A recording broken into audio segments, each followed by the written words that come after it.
The familiar aroma of freshly baked bread wafted through the cozy bakery, a comforting scent that had greeted me every morning since childhood.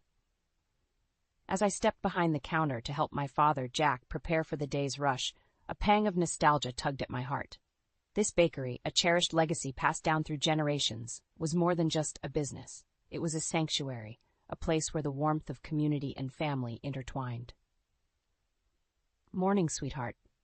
Dad greeted me with a warm smile, his hands already dusted with flour from the early morning baking. "Ready for another busy day?" I nodded, tying my apron strings. "You know I am. The Harris Bakery wouldn't be the same without us." Dad chuckled, his eyes crinkling with pride. "Your mother would be so proud of you, Linda. She poured her heart into this place, and now it's our turn to keep her spirit alive." Memories of Mom's infectious laughter and her unwavering dedication to the bakery flooded my mind. Even after she passed away when I was just a teenager, her presence lingered in every nook and cranny, a constant reminder of the love and hard work that built this sanctuary. As the morning rush began, a steady stream of familiar faces filled the bakery, each greeted with a warm smile and a heartfelt exchange. Mrs. Thompson, the elderly widow from down the street, beamed as I handed her a freshly baked blueberry muffin, her favorite. Little Timmy, the rambunctious kid from the neighborhood, bounced excitedly as Dad slipped him an extra chocolate chip cookie, winking conspiratorially. These were the moments that made every early morning and late night worth it. The connections forged, the sense of belonging that transcended mere transactions. In a world that often felt cold and impersonal, our little bakery was a haven, a place where people could find solace in the simple pleasures of life. As the day wore on, my thoughts drifted to Mark, my husband of 2 years. We had met at the office where we both worked, and from the moment our eyes locked, I knew there was something special between us. His kind eyes and gentle demeanor had captured my heart, and I couldn't help but imagine a future filled with love and laughter by his side. Yet, even in the midst of our blissful union, a shadow loomed, the ever-present specter of Mark's mother, Evelyn. A woman of wealth and social standing, she had never approved of my humble roots or the bakery that meant so much to me.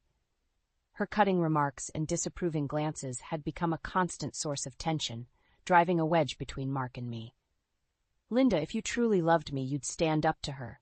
Mark's voice echoed in my mind, choked with frustration, his eyes pleading while my heart trembled between loyalty to my husband and fear of his mother's wrath.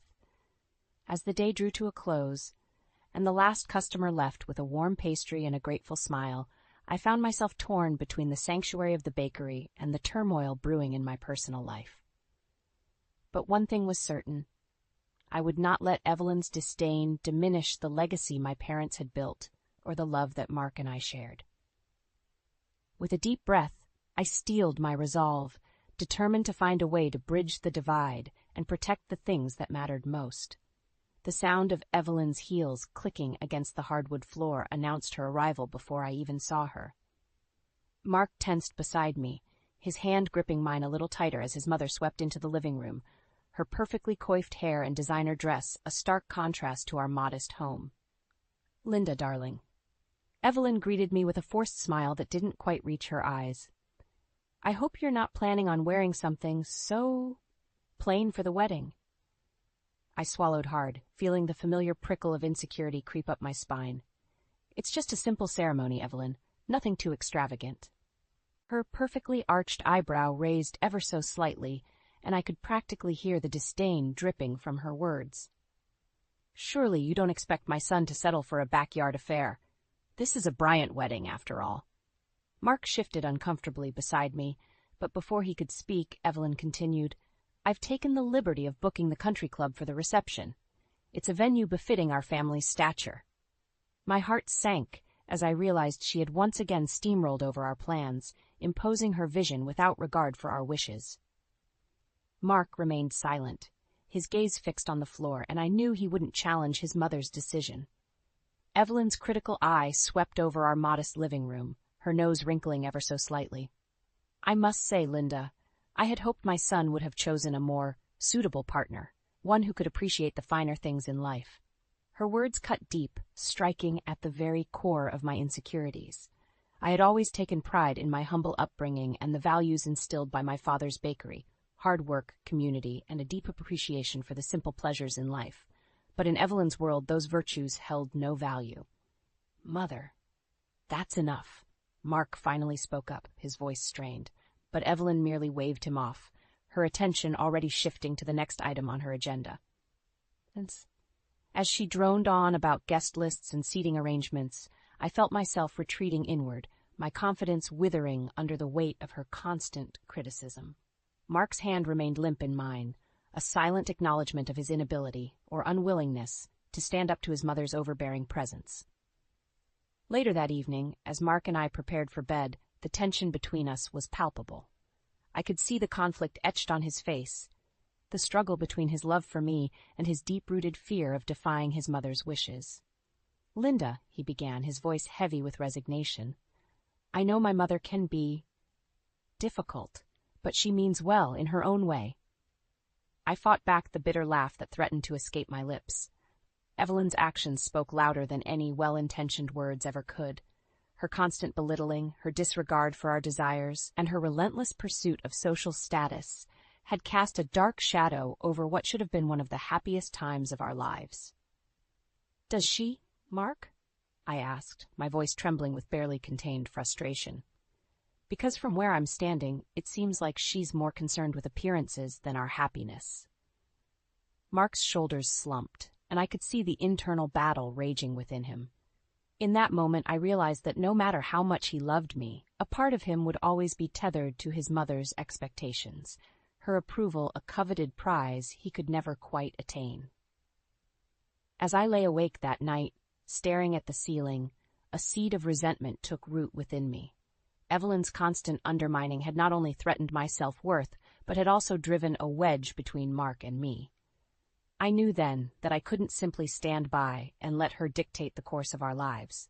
For the sake of our marriage and my own sense of dignity, I would have to find a way to confront her toxic influence, even if it meant risking the wrath of the formidable Evelyn Bryant. The sound of the doorbell echoed through the house, and I knew without even answering that it was Evelyn, her perfectly manicured nails rapping impatiently against the doorframe. Mark shot me an apologetic glance as he rose to greet his mother, his shoulders already tensing in anticipation of her critique. "Linda, darling," Evelyn breezed in, her gaze sweeping over our modest living room with thinly veiled disdain. "I simply had to come by and discuss the guest list for the wedding." Before I could respond, she thrust a thick binder into my hands, the pages overflowing with names and addresses. "I've taken the liberty of inviting a few of my dearest friends and associates. After all, this is a Bryant wedding, and we must maintain a certain level of decorum." My heart sank as I flipped through the pages, recognizing none of the names, a veritable who's who of Evelyn's elite social circle. Gone was any semblance of the intimate gathering Mark and I had envisioned, replaced by a grandiose affair designed to showcase Evelyn's status and connections. "Evelyn, I appreciate your input, but Mark and I had hoped for something a bit more personal," I began, my voice wavering slightly under her steely gaze. "Nonsense, dear," she waved her hand dismissively. "This is a once-in-a-lifetime event. We simply must do it properly." Mark shifted uncomfortably beside me, his silence a deafening testament to his unwillingness to challenge his mother's authority. I could feel the frustration building within me, a simmering resentment at the way Evelyn steamrolled over our wishes, treating our wedding as a mere extension of her own social ambitions. "But what about my family and friends?" I pressed on, my voice growing stronger. "Shouldn't they be included as well?" Evelyn's perfectly sculpted eyebrow arched ever so slightly, and I could practically hear the disdain dripping from her words. "Surely you don't expect to invite those common folk to such an esteemed occasion." The insult stung like a slap in the face, and I felt Mark tense beside me, his jaw clenching as he struggled to find the words to defend me. But before he could speak, Evelyn continued, her tone laced with condescension. "Darling, I'm only trying to ensure that this wedding reflects the Bryant family's standing in society. We can't have your little bakery friends cluttering up the guest list, now can we?" The air seemed to crackle with tension as her words hung between us, and I could feel the anger bubbling up within me, threatening to boil over. How dare she dismiss the very people who had been my rock, my support system, throughout my life? The loyal customers and cherished friends who had celebrated my triumphs and comforted me in my darkest moments, reduced to mere clutter in Evelyn's eyes. "That's enough, Mother," Mark finally spoke up, his voice strained but resolute. "Linda's family and friends are just as important as yours. This is our wedding, and we'll invite whoever we choose." Evelyn's eyes narrowed, her perfectly painted lips pursing in disapproval. "Mark, darling, you can't be serious. These people are beneath us, and their presence will only serve to diminish the grandeur of the occasion." The words hung in the air like a slap, and I could feel the anger and hurt radiating from Mark as he struggled to maintain his composure. In that moment, I realized the true depth of Evelyn's disdain, not just for me, but for everything and everyone that didn't conform to her elitist ideals.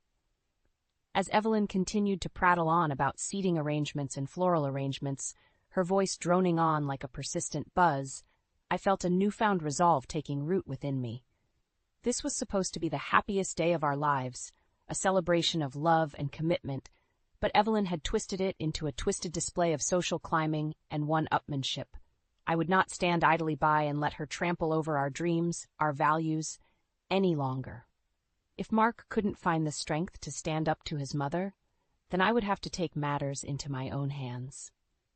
The seeds of a plan began to germinate in my mind, a silent vow to reclaim our wedding and our lives from Evelyn's toxic grip.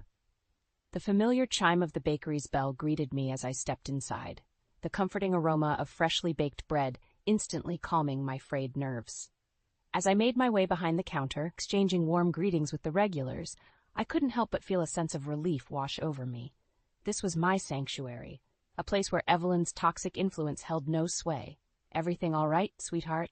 Dad's voice broke through my reverie, his brow furrowed with concern. "You seem a bit distracted today." I forced a smile, not wanting to burden him with the weight of my troubles. "Just wedding stress," I replied, hoping the half-truth would suffice. Dad's expression softened, and he reached out to give my hand a gentle squeeze. "Don't let that woman get you down, Linda. This is supposed to be a happy time for you and Mark." I nodded, swallowing the lump that had formed in my throat. If only he knew the extent of Evelyn's meddling, her relentless efforts to mold our wedding into a gaudy display of her own social standing. As the day wore on, and the familiar faces of our loyal customers streamed in and out, I found myself seeking solace in their warm smiles and friendly banter. These were the people who truly mattered, the ones who had been there for me through thick and thin, long before Evelyn's toxic presence had entered our lives. It was then that a seed of an idea began to take root in my mind. If Evelyn was determined to turn our wedding into a spectacle for her elite social circle, then perhaps it was time to remind her of the true power of community, the unbreakable bonds forged through shared experiences and unwavering support. That evening, as I closed up the bakery, I made a series of discreet phone calls, reaching out to those I knew I could trust implicitly. One by one, they agreed to meet me in secret, their voices brimming with concern and a shared determination to stand by my side. The following night, I found myself in the cozy living room of Mrs. Thompson, the elderly widow who had been a fixture at the bakery for as long as I could remember. Around me sat a small but formidable group, fellow customers, neighbors, and friends who had become like family over the years. "Thank you all for coming," I began, my voice trembling slightly with a mixture of nerves and resolve. As you know, Evelyn has been difficult, to say the least, when it comes to the wedding plans. A murmur of agreement rippled through the room, and I could see the shared frustration etched on their faces. They had all borne witness to Evelyn's disdain, her dismissive attitude toward the very community that had nurtured and supported me throughout my life. "She wants to turn our wedding into a gaudy display of wealth and status," I continued, my voice growing stronger. "But I won't let her diminish the love and support that you've all shown me over the years." Mrs. Thompson reached out and patted my hand, her eyes shining with determination. "We're with you, dear," she assured me. "That woman doesn't know the first thing about true family and community." One by one, they pledged their support, offering ideas and strategies to counter Evelyn's elitist machinations. From securing a prime location for the ceremony to rallying the local businesses to provide their services, a plan began to take shape. A plan to remind Evelyn that true strength lies not in wealth or social standing, but in the unbreakable bonds of community. As the meeting drew to a close, and I looked around at the faces of those who had become my chosen family, I felt a newfound sense of resolve.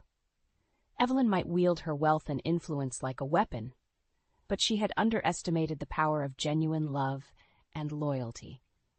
The battle lines had been drawn, and I was determined to emerge victorious, not just for myself, but for the enduring spirit of community that had sustained me through every challenge life had thrown my way. The sound of Evelyn's shrill voice cut through the air like a knife, shattering the tentative peace that had settled over our weekly family dinner. "Honestly, Linda, must you insist on serving such pedestrian fare? One would think you'd have learned a thing or two about proper hosting by now." I felt the familiar sting of her words, the disdain dripping from every syllable as she eyed the simple spread of homemade dishes before her. Dad's jaw clenched, his knuckles whitening as he gripped the edge of the table, but before he could respond, Evelyn continued her tirade. "And this bakery," she sneered, her gaze sweeping over the quaint decor that had once filled me with such pride. "Surely you don't expect my son to be associated with such a common establishment." The air seemed to crackle with tension, and I could feel Mark's discomfort radiating from beside me. He opened his mouth as if to defend me, but the words never came, a silent testament to the hold his mother still had over him. "That's enough, Evelyn," Dad's voice boomed, startling us all with its sudden ferocity. "This bakery has been a cornerstone of our community for generations, and I'll not have you disrespect it, or my daughter, under my own roof." Evelyn's perfectly sculpted eyebrows arched in surprise, her lips pursing into a thin line of disapproval. "Jack, darling, I'm merely trying to help Linda understand the expectations that come with being part of our family. Surely you can see how her humble beginnings might be a liability." The words hung in the air like a noxious cloud, and I could feel the anger and hurt radiating from Dad's every pore. This was more than just a petty insult. It was a direct attack on the very values and traditions that had sustained our family for generations. A liability? Dad's voice trembled with barely contained fury. "The only liability here is your complete lack of respect and decency. Linda is a kind, hard-working woman who embodies the true spirit of family and community, something you clearly know nothing about." Evelyn's eyes narrowed, her perfectly manicured nails drumming against the tabletop in a display of barely restrained irritation. "How dare you speak to me in such a manner? I am merely trying to guide Linda toward a more refined way of life." "Refined?" Dad scoffed, his laughter tinged with bitterness. "You call belittling and demeaning others refined? Your idea of refinement is nothing more than a hollow facade, a desperate attempt to cling to a false sense of superiority." The words seemed to hang in the air, a palpable silence descending over the room as Evelyn's face flushed with indignation. For a moment I thought she might storm out, her pride too wounded to endure such a scathing rebuke. But then her expression hardened and she turned her icy gaze towards me. "Linda, darling, surely you don't agree with this outburst." Her voice was sickly sweet, laced with a subtle threat. "You know how important it is to maintain a certain level of decorum, especially with our upcoming nuptials." I felt the weight of her expectation pressing down on me, the unspoken demand that I choose between my father and the woman who would soon be my mother-in-law.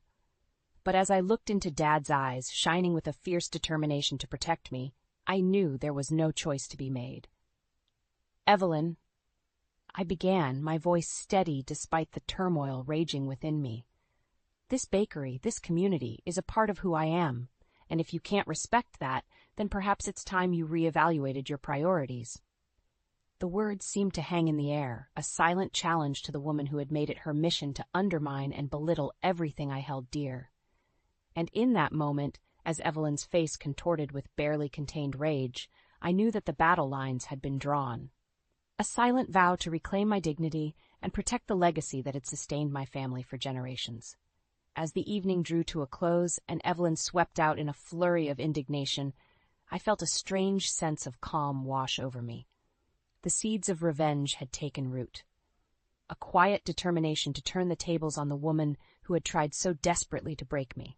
And with the unwavering support of my father and my community, I knew that victory was within reach. The morning of our wedding dawned with a palpable tension in the air, like the calm before a storm. As I slipped into my simple yet elegant gown, I couldn't help but feel a sense of trepidation mingling with the excitement. Today was supposed to be the happiest day of my life, a celebration of love and commitment, but Evelyn's looming presence cast a dark shadow over the proceedings. As I stepped out of the bridal suite, I was greeted by a flurry of activity.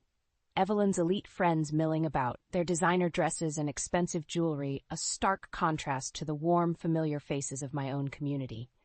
It was as if two worlds had collided, and I found myself caught in the middle, torn between the opulence Evelyn craved and the genuine love and support that had sustained me throughout my life.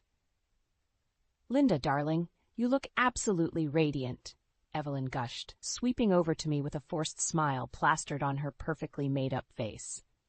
"Although perhaps we could have done something a bit more elaborate with your hair." I fought back the urge to roll my eyes, reminding myself that today was about more than just appeasing Evelyn's whims.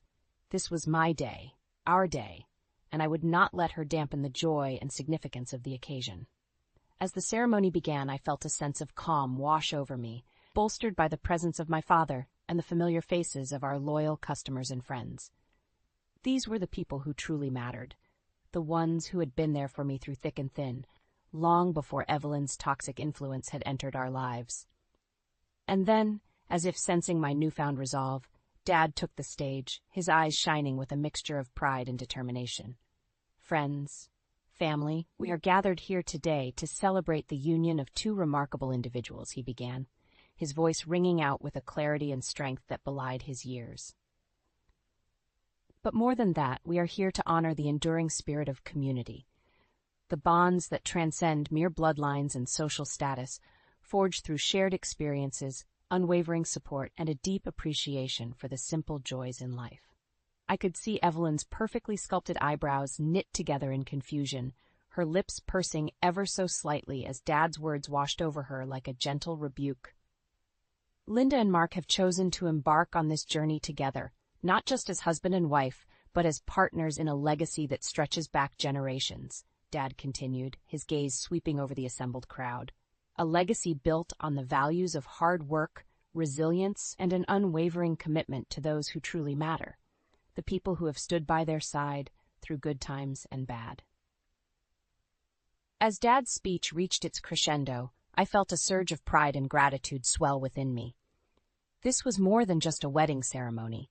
It was a defiant declaration of the strength and resilience that had sustained my family and our community for generations, a powerful rebuke to Evelyn's shallow obsession with status and wealth. And as I turned to face Mark, his eyes shining with a newfound understanding and respect, I knew that no matter what challenges lay ahead, we would face them together, bolstered by the love and support of those who truly mattered, and the unbreakable spirit of community that had brought us to this moment.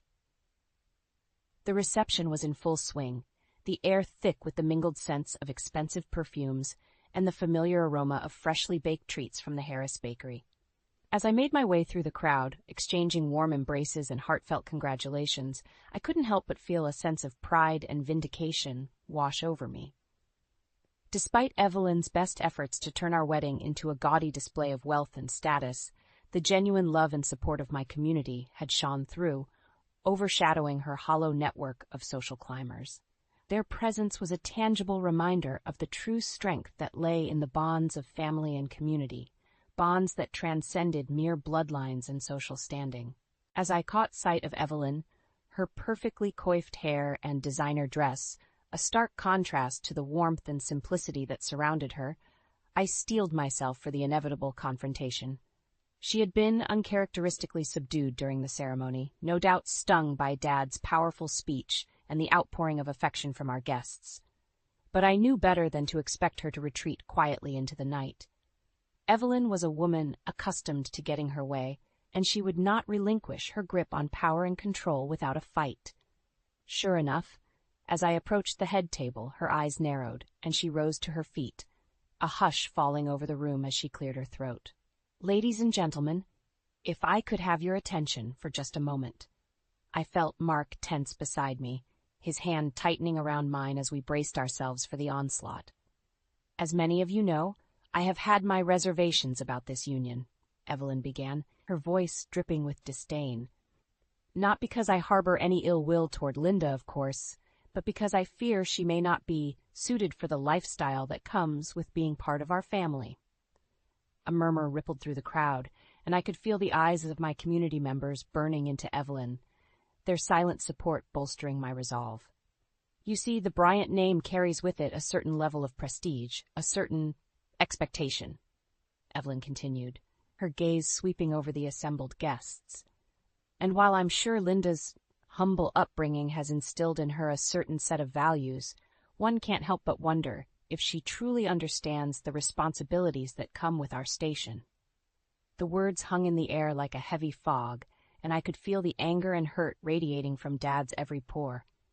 But before he could respond, before the fury that had been simmering within me could boil over, a voice rang out from the crowd, clear, strong, and unwavering.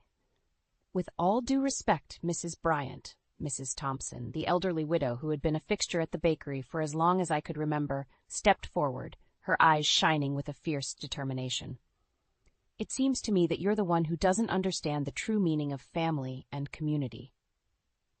A hush fell over the room as Evelyn's perfectly sculpted eyebrows knit together in confusion, her lips pursing ever so slightly. "Linda may not have been born into your world of wealth and privilege," Mrs. Thompson continued, her voice carrying a weight and authority that belied her years. "But she has something far more valuable, a deep appreciation for the bonds that truly matter, the ones forged through shared experiences, unwavering support, and a genuine love for the simple joys in life." One by one, the other members of our community stepped forward, their voices rising in a chorus of support, each sharing their own stories and memories of the warmth and kindness that Linda had brought into their lives. As the testimonials washed over me, I felt a surge of pride and gratitude swell within my chest. These were the people who had stood by me through thick and thin, who had seen me not just as a customer or a neighbor, but as a cherished member of their extended family. And as I turned to face Mark, his eyes shining with a newfound understanding and respect, I knew that no matter what challenges lay ahead, we would face them together, bolstered by the love and support of those who truly mattered and the unbreakable spirit of community that had brought us to this moment. "Mother," Mark's voice rang out, clear and resolute, cutting through the din of the crowd. "I love you, and I will always be grateful for the opportunities you've provided me. But Linda is my wife, my partner, and my future. And if you cannot accept and respect that, then I'm afraid our paths must diverge." A collective gasp rippled through the room as Mark's words sank in, and I could see the color drain from Evelyn's face, her carefully constructed facade crumbling before our very eyes. "From this day forward, I will be taking Linda's surname," Mark declared, his hand tightening around mine in a silent vow of solidarity. "And I will embrace the values and traditions that have sustained her family for generations, values that you, regrettably, seem to have lost sight of." In that moment, as Evelyn stood frozen in stunned silence, I felt a sense of liberation wash over me. The shackles of her toxic influence had been broken, and I was free to embrace the life I had always dreamed of. A life filled with love, laughter, and the unwavering support of a community that had become more than just neighbors, but a cherished extension of my family. The months following our wedding passed in a whirlwind of change and adjustment, but through it all, a sense of peace and contentment settled over our lives. With Evelyn's toxic influence finally banished, Mark and I were free to embrace the values and traditions that had sustained my family for generations. Gone were the days of walking on eggshells, constantly second-guessing ourselves to appease Evelyn's elitist whims.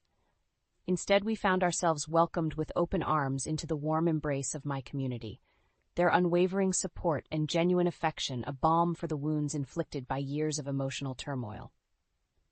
As we settled into our new life together, Mark threw himself wholeheartedly into the daily operations of the Harris Bakery, his natural affinity for numbers and business acumen proving invaluable as we explored ways to expand our reach and share our beloved treats with a wider audience. "You know, Linda," he mused one evening as we pored over the latest sales figures, a contented smile playing on his lips, "I never truly appreciated the magic of this place until now." I couldn't help but chuckle, remembering the disdain that had once clouded his perception, a byproduct of Evelyn's relentless pursuit of status and wealth. "Well, I'm just glad you finally saw the light." Mark's gaze softened, and he reached across the table to take my hand in his. "It's more than that," he said, his voice thick with emotion. "This bakery, this community, it's a living, breathing embodiment of everything that truly matters in life. Love, loyalty, and the simple joys that money can't buy." As the weeks turned into months, the news of Evelyn's public humiliation and Mark's defiant stance spread like wildfire through her elite social circles. One by one, her so-called friends and associates began to distance themselves, their shallow allegiances crumbling in the face of her tarnished reputation. Meanwhile, our little bakery thrived, buoyed by the unwavering support of our community and the influx of curious newcomers drawn in by the tantalizing aromas and the promise of a warm, welcoming atmosphere. Dad, ever the visionary, saw an opportunity to expand our reach even further, and with Mark's business savvy and my deep-rooted knowledge of the bakery's operations, we embarked on an ambitious plan to open a second location in the heart of the city. The grand opening was a true celebration of our journey, a testament to the resilience and determination that had carried us through the darkest of times. As the ribbon was cut and the doors swung open, a sea of familiar faces greeted us, their smiles and well wishes a poignant reminder of the unbreakable bonds that had sustained us. In the years that followed, our little bakery empire continued to grow, each new location a beacon of hope and community in a world that often felt cold and impersonal. And through it all, Mark and I remained steadfast in our commitment to the values that had brought us together: hard work, loyalty, and an unwavering appreciation for the simple pleasures in life. As I watched Dad play with our children in the warm, golden light of the bakery's kitchen, their laughter mingling with the familiar scents of freshly baked bread and sugary confections, I couldn't help but feel a profound sense of gratitude wash over me. This was the life I had always dreamed of, a life filled with love, laughter, and the unwavering support of a community that had become more than just neighbors, but a cherished extension of our family. And in those quiet moments as the world outside faded into the background, I knew that no matter what challenges lay ahead, we would face them together, bolstered by the strength and resilience that had carried us through the darkest of times and the enduring spirit of community that had become the very foundation of our lives.